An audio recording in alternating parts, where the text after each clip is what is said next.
పాల్గొన మాసంలో సోమవారం రోజున ఈ కథను విన్నా చదివిన శివుడి అనుగ్రహం లభిస్తుంది. పూర్వకాలంలో రాజులు తమ వంశాన్ని అభివృద్ధి చేసుకోవడానికి మగపిల్లలు కావాలని అడవులకు వెళ్లి తపస్సు చేసుకునేవాళ్ళు. ఇంకా రాజ్యపాలనలోనూ రాజ్యాన్ని విస్తరించడానికి వారు సహాయపడతారని, అందుకే మగపిల్లలు కావాలి అని వారు కోరుకునేవారు. ఎలాగైతే రాజులు మగపిల్లలు కావాలి అని కోరుకుంటున్నారో అదే విధంగా వేశ్యలు కూడా తమకు ఆడపిల్లలు పుట్టాలి అని అనుకునేవారు. దానికి సంబంధిత కథల గురించి ఇప్పుడు తెలుసుకుందాం. పూర్వకాలంలో మధురా నగరంలో మాణిక్యవల్లి అనే వేశ్యరత్నము ఉండేది. ఆమె చక్కని చుక్క. ఆమె విడుదల వలన గర్భధానాన్ని పొంది గర్భవతి అవుతుంది. కొద్ది నెలల తర్వాత ఆమెకు ఒక 2 ఆడపిల్లలను జన్మనిస్తుంది. మగబిడ్డలు పుట్టినప్పుడు రాజులు ఏ విధంగానైతే సంతోషిస్తారో ఆడబిడ్డలు పుట్టినప్పుడు వేశ్యలు కూడా ఎంతో ఆనందంగా సంతోషించేవారు. అయితే పూర్వజన్మలో చేసుకున్నటువంటి పుణ్యం వలన ఆ వేశ్యపుత్రికలు శివభక్తులు అవుతారు. కళ్ళు తెరవగానే శివుని చూడాలి అని అనుకుంటారు. మాటలు నేర్చుకునేటప్పుడు శివుణ్ణి వర్ణించాలి అని అనుకునేవారు. అయితే ఆ తల్లి మాత్రం తన పిల్లలను చూసి ఎంతగానో బాధపడేది. తోటి కన్నెలు రతి మన్మధుల గురించి నోమును నోచుకునేవారు. మాణిక్యవల్లి పిల్లలు మాత్రం పార్వతీ పరమేశ్వరులను ఉద్దేశించి నోమును నోచుకునేవారు. తక్కిన వేషలు లోక సామాన్యమైన పెళ్లి పాటలు పాడగా మాణిక్యవల్లి పిల్లలు మాత్రం శివస్తుతి చేస్తూ ఉండేవారు. అయితే తల్లి అయినటువంటి మాణిక్యవల్లి ఎన్ని చెడ్డ మాటలు చెప్పి వారి మనసులు మార్చాలి అని అనుకున్నా వారు మాత్రం శివభక్తిలోనే మునిగిపోయేవారు. వేశ్య పుత్రికలకు పూర్వజన్మలోనే భక్తి అలవడింది. అదే తరువాత జన్మలో కూడా కొనసాగింది. ఇదిలా ఉండగా ఆ పుత్రిక యొక్క తల్లి ఇంకా వారి మనసును మార్చాలని, తమ వైపే తిప్పుకోవాలనే ఎన్నో విధాలుగా మాటలు చెప్పినప్పటికీ వారు మాత్రం మారకుండా శివభక్తి పారాయణులైన వారయ్యారు. ఇక తల్లి మాటలు నచ్చక ఎలాగైనా సరే శ్రీకాళహస్తీశ్వరుడి సన్నిధికి వెళ్ళాలి అని నిర్ణయించుకుంటారు. అయితే మళ్ళీ ఆ దేవాలయానికి ఎవరు తీసుకుని వెళ్తారు అని అన్వేషిస్తుండగా అక్కడ జంగమ వేషంలో పడుకుని ఉన్న దొంగలు ఆ మాటలు వింటారు. తరువాత దొంగలు తమలో తాము ఇలా అనుకుంటారు, వీరిని మోసగించి కాళహస్తీశ్వరుడు దేవాలయానికి తీసుకుని వెళ్తాము అని వాళ్ళని నమ్మిస్తే రాజభటులు కనుగప్పి పక్క ద్వారంలోనే ఉన్న అంతఃపురంలోనికి ప్రవేశించడం చాలా సులభమవుతుందని, అటువంటి వాళ్ళ దగ్గర ఉన్న ఆభరణాలు ధనం తమకు సొంతమవుతాయని వారు ఎంతగానో సంతోషించి తర్వాత వేశ్యకన్యలకు తమ వద్దకు పిలుస్తారు. వారితో ఎలా చెబుతారంటే, ఇక పైన మీ తల్లిగారితో ఎటువంటి ఇబ్బంది ఉండదు, మేము శ్రీకాళహస్తీశ్వర సన్నిధికి స్వయంగా మిమ్మల్ని తీసుకువెళ్తాము అని చెప్పారు. ఆ మాటలు విని వేశ్యకాంతలు ఎంతగానో సంతోషిస్తారు. దారి ఖర్చుల కోసం తమ దగ్గర ఉన్న ధనాన్ని మొత్తం వారికే ఇచ్చేస్తారు. ఈ కథలో అందరూ గుర్తించాల్సిన విషయం ఏమిటంటే, తల్లిదండ్రులు పిల్లల అభిరుచులను తెలుసుకుని దానికి అనుగుణంగా ప్రవర్తించాలి.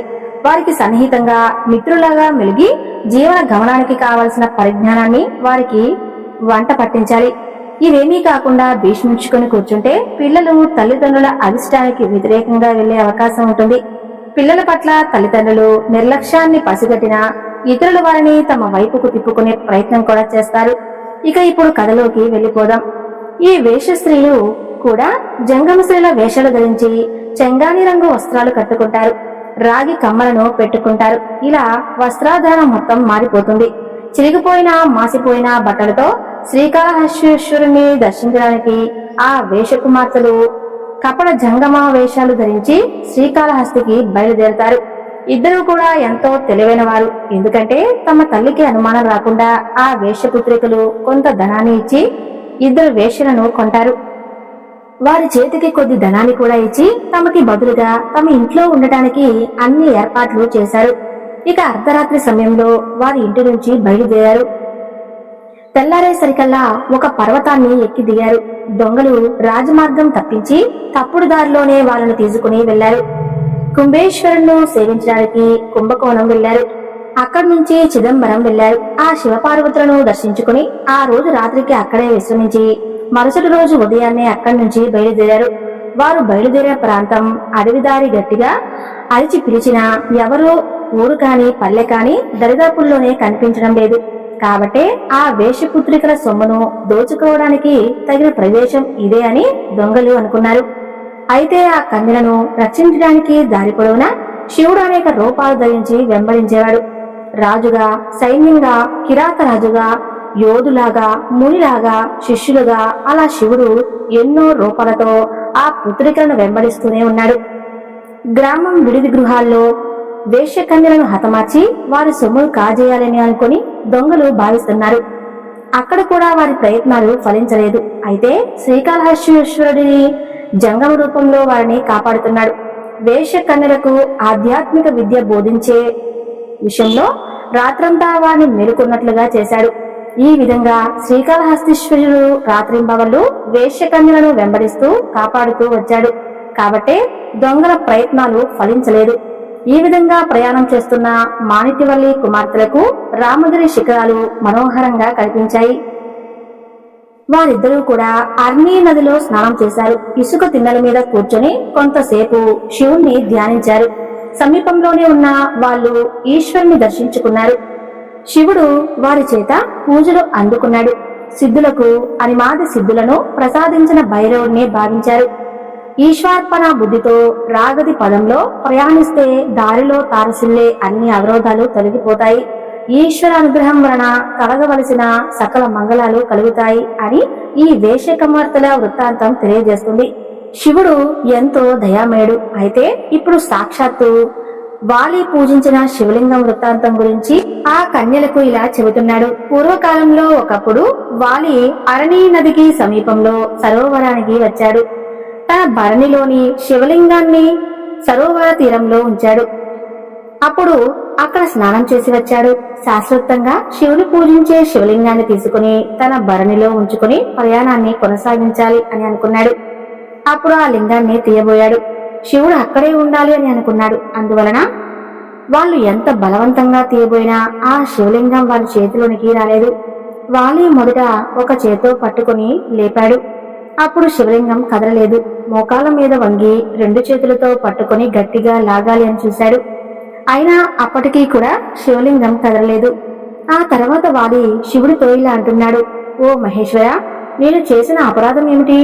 నేను ఎంత గట్టిగా లాగుతున్నప్పటికీ నీవు ఎందుకు రావటం లేదు? నీవు నాతో ఉండాలి అని అనుకోవటం లేదా? ఒక్క నిమిషంలోనే ఇలా మారిపోయావేమిటి? నిన్ను వదిలిపెట్టి నేను ఒక్క నిమిషం కూడా ఉండలేను అని ప్రార్థించాడు. అప్పుడు శివుడు ఇలా అంటున్నాడు. ఈ సరోవర తీరంలోనే నాకు నివసించాలనే కోరిక కలిగింది. అంతేకాని నీ మీద ప్రేమ తగ్గి కాదు. యథాప్రకారంగానే భక్తితో నన్ను సేవించు. నీ మనసులోనే నివసిస్తాను అని వాలికి సెలవిచ్చాడు. శివుడి మాట వాళ్ళకి రుచించలేదు.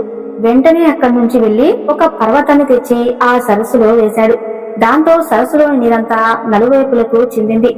శివలింగానికి దక్షిణ భాగంలో ఆ సరోవరం కనిపించింది. ఇదే సమస్త తీర్థాలలో ఉత్తమ తీర్థంగా ప్రసిద్ధి చెందింది. ఈ తీర్థంలో స్నానం చేసి ఇక్కడ శివుణ్ణి సేవించిన మానవుడు సమస్త సంసార దుఃఖాల నుంచి విముక్తుడవుతాడు. ఇక్కడ బ్రహ్మ, విష్ణువు మొదలైన దేవతలు ఎప్పుడూ కలిసి సంచరిస్తూనే ఉంటారు. ఈ క్షేత్రం అనిమాది అష్ట సిద్ధులను ప్రసాదించే భైరవుడికి నివాసం. ఈ పర్వతం మీద పరమశివుడు పార్వతీ సమేతంగా పరమ ప్రీతితో సంచరిస్తూ ఉంటారు. పర్వతం మీద అడవుల్లో లభించే పదార్థాలను ఎవరైతే తింటారో వారికి కార్యసిద్ధి కలుగుతుంది. ఈ కొండల్లో నివసించే ఇరుకులు, సేవలు, వ్యాధులు, చర్చులు మొదలైన వారికి నిధి నిక్షేపాలు కనిపిస్తాయి. ఈ కొండల్లో అనేక మహిమలు అనుభవంలోకి వస్తాయి. వాలి తన లింగాన్ని విడవలేక అక్కడే విడిచిపెట్టి వెళ్ళాడు. బాధతో ఆ రోజంతా ఉపవాసంతోనే గడిపాడు. ఈ క్షేత్ర మహత్యాన్ని బ్రహ్మ, విష్ణువులు కూడా కొనియాడలేరు.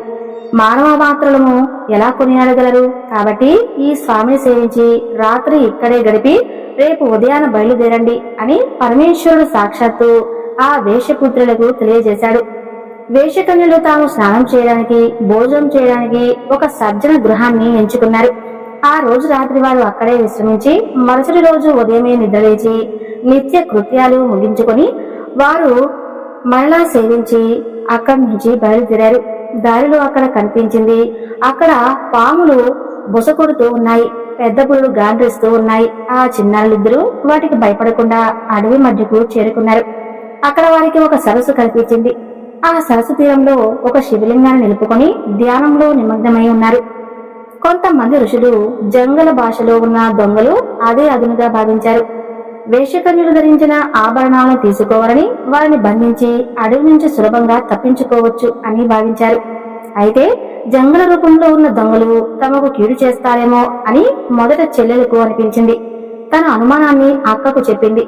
అక్క చెల్లెళ్ళు బోధించింది తాము శ్రీకాళహస్తీశ్వరుని ఆరాధిస్తున్న వివరణ ఏం జరిగినా పర్వాలేదు అని అనుకుంది. శ్రీకాళహస్తీశ్వరుని భక్తి పారవస్యంతో వాళ్ళిద్దరూ మరిచి శ్రీకాళహస్తీశ్వరుని ధ్యానించారు.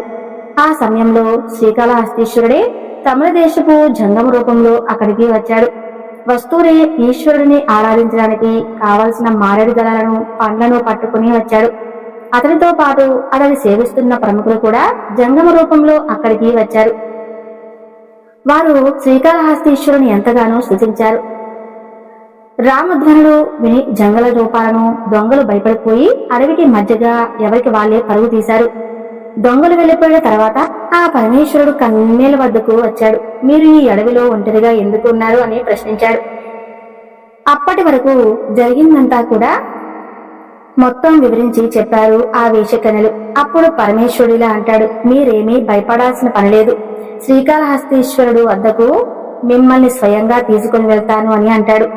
మాయాజంగం రూపంలో ఉన్న ఈశ్వరుడు వారికి భరోసా ఇచ్చాడు. ఈశ్వరుడు ఆ కన్యను వెంట పెట్టుకుని శ్రీకాళహస్తి అభిముఖంగా ప్రయాణం చేశాడు. అలా ప్రయాణిస్తున్న సమయంలో కన్యలు ఇలా అనుకున్నారు, శ్రీకాళహస్తీశ్వరుని సేవిస్తే తమకు తప్పకుండా మోక్షం సిద్ధిస్తుందని అనుకున్నారు. శివభక్తుల రూపంలో ఉండేవాళ్ళు ప్రమాదులు. శివుడు శ్రీకాళహస్తీశ్వరుడు, జ్ఞాన పరశురాంబ పార్వతీదేవి శివుడు వ్యవహారం కోసం ఏర్పడిన ఈ ప్రాంతం దక్షిణ కైలాసం అనే పేరుతో విరాజిల్లుతుంది. మోక్షం లభిస్తుంది. ఇక విచారించాల్సిన పని లేదు. ఇక మీదట మనకు ఈ శ్రీకాళహస్తి చేరుకోగానే స్వర్ణముఖి నదిలో స్నానం చేశారు. తడి బట్టలను విడిచిపెట్టి పొడి బట్టలు ధరించారు. వెంట్రుకలు తడవకుండా ముడి వేసుకున్నారు. నదిలో ఇసుక దున్నల మీద కూర్చొని ఉన్నారు. శ్రీకాళహస్తీశ్వరుని స్మరిస్తూ ఆ కన్యలు విభూతిని పుచ్చుకున్నారు. తర్వాత శివాలయ ద్వారంగానే వెళ్లి కాలాన్ని గడిపారు.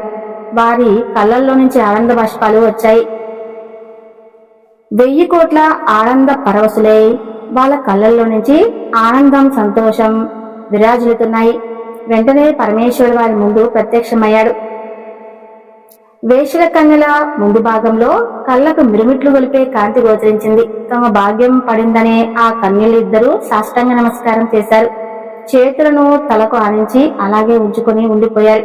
ఈశ్వరుడు వారి అభిప్రాయాన్ని అర్థం చేసుకున్నాడు. సాయుధ్య మోక్షాన్ని వారికి ప్రసాదించి అదృశ్యమైపోయాడు.